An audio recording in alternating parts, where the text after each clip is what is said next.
Kern County, an area with a long history of farming that's been passed down generation to generation. We'll talk to leaders in the agriculture industry about new technologies, what's happening around Kern County in the farming industry, and other topics to keep everybody informed. This is Farm Country.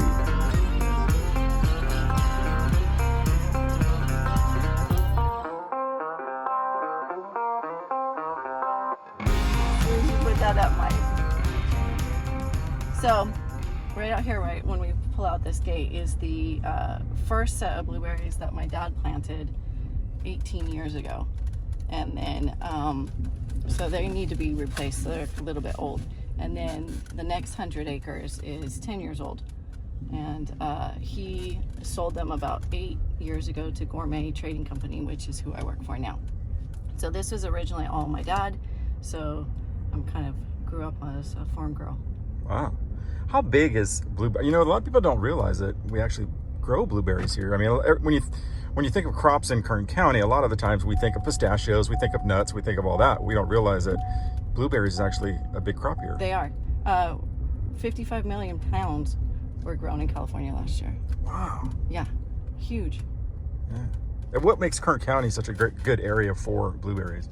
Honestly, it's not. I mean, we have the weather, the warm temperatures and sunny sunshine helps, but we have to change the acidity of the soil and everything. I mean, you do. Yeah, they love acid soil and acidic soil, so we have to do a lot. They're really temperamental plants.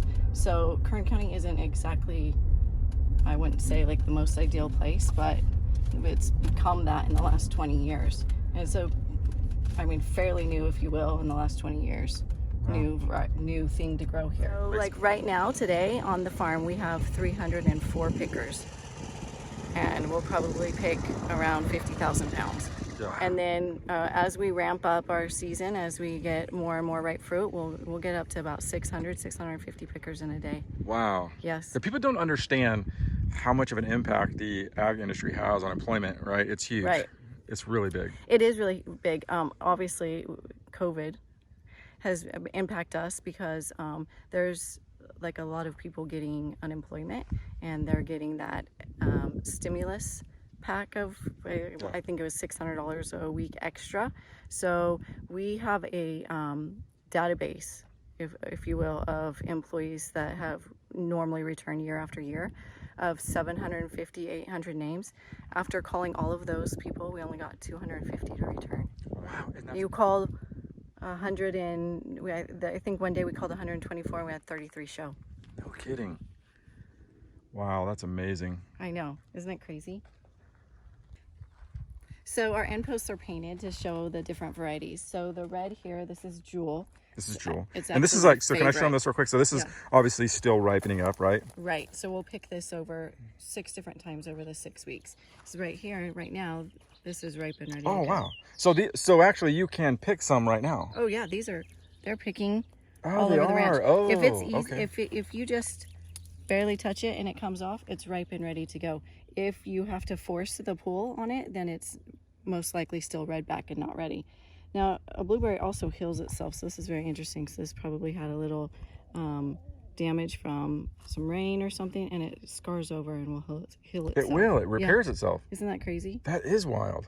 It's probably one of the only fruits that does that, right? Yeah, I mean, most. You got to try some of this. All right, let's do it. This is my favorite variety. Okay. It's sweet and delicious. Thank you. Now, what is this one called? This is the Jewel. Oh, it's so good. It's so good, right? So good. Oh my gosh, it's my favorite. Jewel. I love it. Okay, and then come down here. The green is Emerald. And this is probably the variety that we export the most. This is also probably what you're going to find in Costco, you know, tomorrow when you go pick that up. And this is called the Jewel. This one is the Emerald. Oh, the Emerald. I'm sorry. Yeah. So they all have a little different texture, a little different taste, size, shape. Man, some are so plump that they almost crack in your mouth when you bite them, right? They're so juicy. Oh, this one's a little red back. That's going to be tart. So the more red, the more tart? Yes. And the more blue, the more sweet? Right, and ready. Right. So, Let me take a look here. So these ones, So these are more blue, right here. Right, and this, but then you see that's a little red, so that one's gonna be a little bit more tart than that one. All right, I'm gonna try a couple here. But you'll find it still in your clamshell. So I know you're gonna know this. Blueberries are really good for you. Yes. They're a superfruit, right? Superfruit. So tell us about what they do for you, because I know you probably know. I mean, they're obviously really good for your heart. They're like the new everything. So you name it, they're good for you. Antioxidant, big time. Yes, big time. Yeah, I love them. Love them. It's hard to find things that are good for you that are actually good, right? Really good. I mean, yes. And this is one of them. And this, you probably have never had it right off the bush. Like no, before, I have never. So. This is, I didn't even know, to be honest with you, I came out here and I was wondering, what do they grow up? Are they trees? Are they bushes? Yes, now bushes. I know. Now this one is Star. Star. And it looks like they've picked in here. Is this your guys' names or is this the universal name? This is the plant's name. So there's breeders that come up with these. They'll cross other varieties, and whatever breeder propagates this particular brand or this particular bush, they come up with the name. So I mean, if I was to do one, I could call it the Michelle, and everyone would be like, "Oh, the Michelle is." Really How do they engineer a blueberry? Or is that pretty complex? Oh yeah, so they graft it. So it's just like if you would, if you were to take this, you would take a leaf from like right here, and you would take this off, and you would take some of the leaves, and you would plant it, and then. So like if they see a tree that might be, try the Star. If they see a tree that might be producing a certain color or something like that, is that what they do? Then they would take that one and then try to so magnify it. If for instance you really liked this taste, but you didn't have the quantity that you wanted, it didn't produce as much as you would need it to commercially, then maybe you would cross it with something else and see if you could make it the variety that you really want it to become. There's a lot of science to doing this, isn't there? I mean, there's scientists that actually, really? Yes, that's all they do at the different nurseries and, farms and nurseries all over the world. That's all they do. They're just scientists that come up with the different varieties. And we have some test ones over there that don't have names yet. They're just letters with numbers. And really? You don't know anything about them. If you engineer a blueberry, can you sell that to other producers, or how does that work? Or is that proprietary? It's proprietary. Okay. Yeah. But I mean, I think that's you sign an agreement, and you it's kind of complex. But yeah. How long does it take for a blueberry bush to get to this level? Let's say from the seed to this. This is probably from seed. So these are 10-year-old plants that we planted, and it probably takes a good year before that.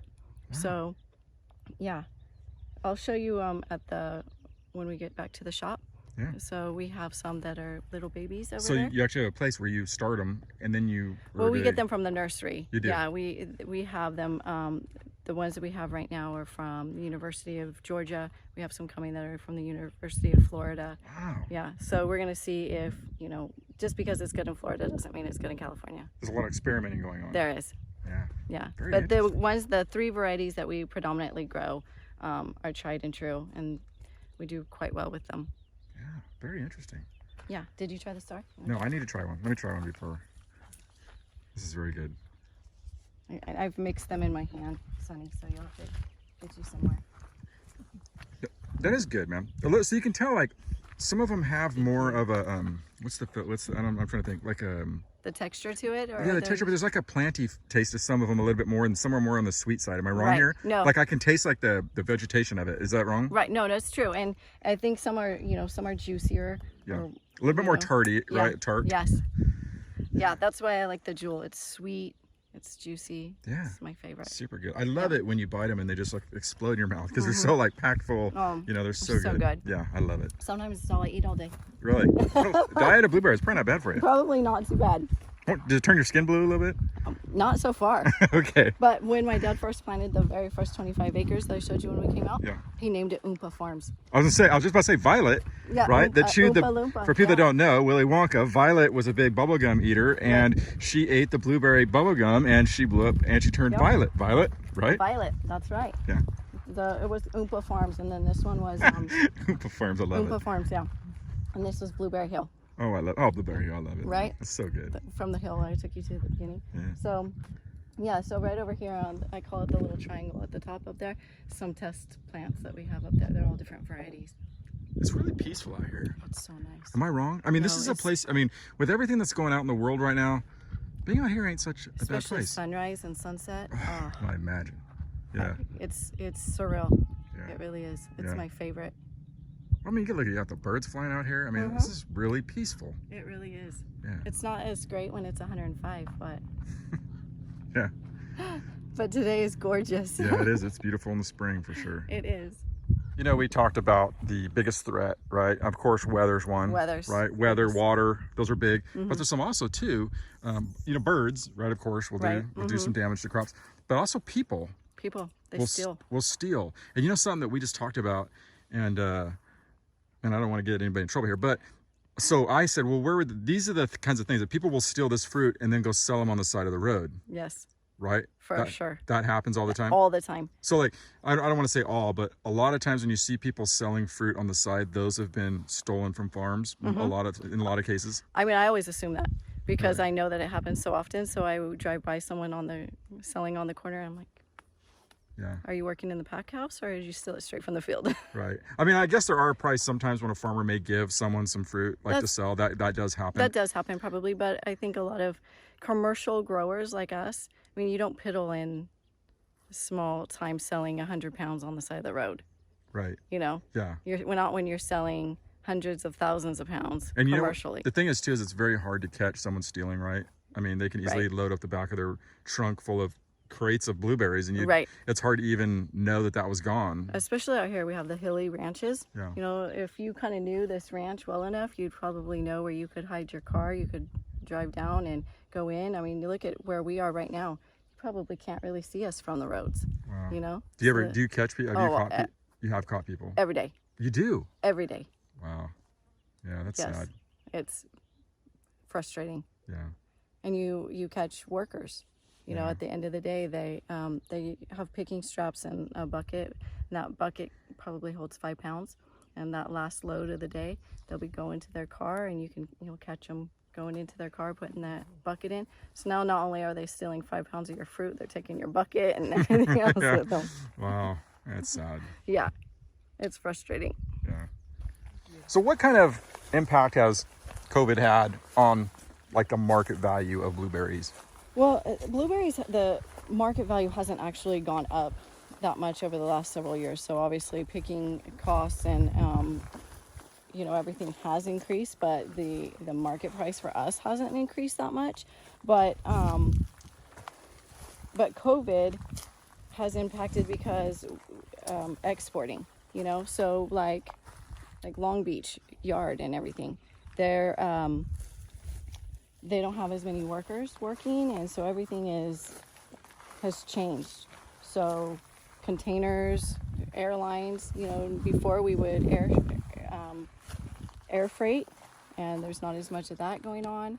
Because you can't, like I said, you can't have these on hold, right? Right. They can't sit on storage for long periods of time. They have to be at a certain place by a certain date. Right. And this wouldn't be that bad of a place to work, right? It's a beautiful place. I mean, this is really nice. I mean, it's like peaceful, right? Right. And there may be a misconception that people that work out here don't make very good money, but that's not really the case. No, it's not the case. Yeah. They make piece rate, which means they get paid by how much they pick by the hour, right? So instead of $13 an hour, the average last year for the picker out here was $20 to $21 an hour. Wow. Yeah. That's incredible. That's great money. Why do you think, and we talked about this, but I want to go over it because it's super important. Like, why do you think some people, let's say Americans, feel that they're above working out? I mean, this is an honest working job that people could do and have a nice income for their family and be a peaceful place. And for some reason, what is it that Americans don't come out and work the fields? Honestly, I wish I knew, because I think if they tried it, they would probably enjoy it. Yeah. But we don't really get that many. We don't really even get that many workers from Bakersfield. Really? No. And Sad, right? Obviously I live in Bakersfield. It's only a 25-minute drive. It's not, it's not far. You drive farther than that for the oil fields, but we don't really get. And anybody could, right? I mean, absolutely. It's not like you're closing off shop here to people. I mean, if you want, and so like, here's the thing too. If let's say I'm out of a job and I'm struggling and I don't know what I'm going to do. Well, hello. Right. And this is a temporary seasonal position, so it's not like you're committing to it forever. Right. It's 6 weeks or 8 weeks if you're lucky. I mean, who wouldn't want to make $20 an hour for 8 weeks? Yeah. Outside in the gorgeous. I mean, it is nice out here. I mean, Yeah. I would love to be out here. I mean, compared to other jobs that you could, I'd much rather be in here than flipping burgers. Oh yeah. Right. I mean, I'm just being real here. And no. like I said, it's, you know, peaceful. It is peaceful, and it really is. I mean, for a good picker, it's great money. Yeah. Do you think? I'll ask this question, and you can answer or you don't. Okay. Do you think the farming industry has done enough to maybe push the image that, hey, you know, this is Americans should be out here working? Right. I mean, promote that Americans can do this too, not just right. the Hispanic community. Right. Well, it's not just I mean, it's not really just Hispanics. It's like, you know, there are, for people out there that are filing for unemployment, you know, they're working out here, you know, doing this kind of stuff is not that bad of a deal. Right. You know, has the farm, I feel like I haven't seen that messaging enough to make this feel like this is a good American opportunity for people. You just don't see it.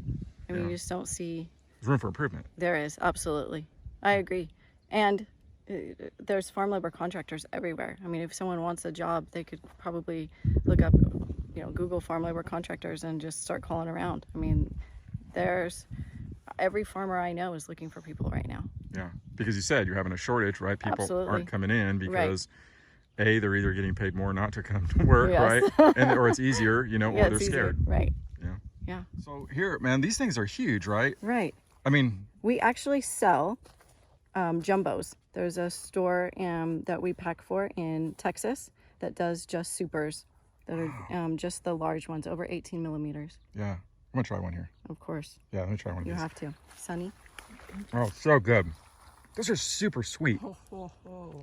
Really? Amazing, that might be right? the best one I've had yet. Wow. And what is this? What is this one? I think we're in Star still. We are. Does the bigger the size mean the sweeter the fruit? Not necessarily. It doesn't. No. Does that mean the crop is doing good when they're that big? Yes. It means the farm manager is amazing. Yeah. Just kidding.